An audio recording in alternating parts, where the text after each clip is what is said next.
The number of criminal cases awaiting jury trial is on the rise thanks to the disruption caused by COVID. And for more on this, Law Society President Tiana Epati joins us this morning. Tiana, thank you very much for your time. What does this mean in terms of how long people are waiting, and I'm talking about victims and people in custody, are waiting for trials to go ahead?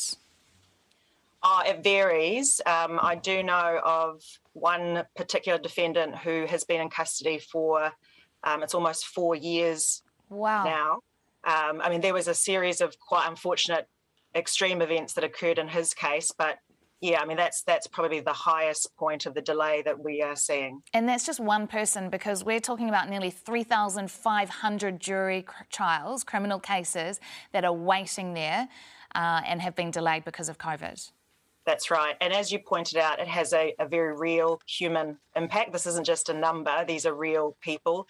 It's victims, it's witnesses, and it's defendants. So, no one is getting access to justice. But also the practitioners are affected too. I had a whole bundle of documents that were released to me under the Official Information Act about practitioner welfare, serious mental health concerns, but not only that, the impact that is having on a defendant's right to a fair trial, because these practitioners, defence counsel in particular, are doing back-to-back trials. This can't be good for the justice system. Yeah, so, even before COVID came along, we had concerns around burnout for the legal profession, in particular criminal defence lawyers, because of the kind of work they do. We've got a dwindling number of legal aid providers because the legal aid system is unsustainable and needs some pretty serious investment placed in it. After the 2020 lockdown, the legal profession, along with all the stakeholders, stepped up and they really got through the numbers of delayed trials then. In fact, we had more case disposals in that 2020 to 2021 year than we'd ever had since they recorded jury trials. But that had a massive impact on mental health, a huge impact in terms of back-to-back trials. And so, there is a lot of anxiety for criminal defence lawyers in particular about having to tackle this new set of numbers that we're facing. And as I say, it's not just numbers, it's people. And so we really need to support and protect the legal profession so that we can get on with business. Do you think you should have access to rapid antigen tests so that we can try and get through this backlog in the justice system? Yes, I think, court is a critical, essential service. It's classed in the same way that hospitals and supermarkets are essentially.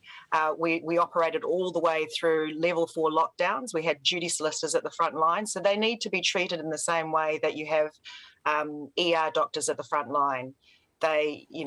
Access to justice has such a massive human impact, and I don't think it's spoken of enough, the impact that COVID has had on it now. It is a COVID response issue. People's right to a fair trial is going to depend largely on jurors being available too. We had a case recently in Wellington where 111 jurors were summoned, only 31 turned up.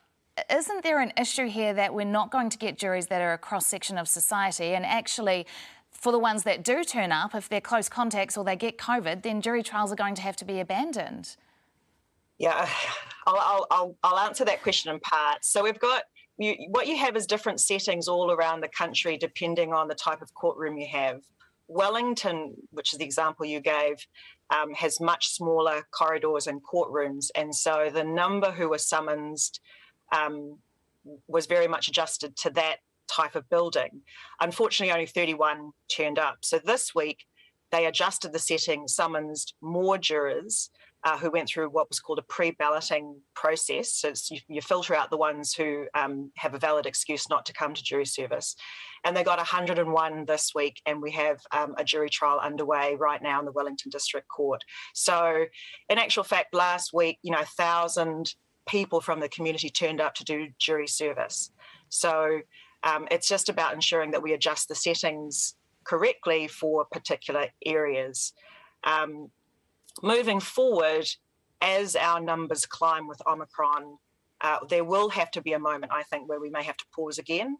We don't want a situation where we start a jury trial and victims have given evidence, for example, and then we have to stop and abort the trial because we've got a close contact situation. So it's a very tricky balancing process of health and safety versus access to justice. Absolutely. New Zealand Law Society President Tiana Epati, thank you very much for your time this morning.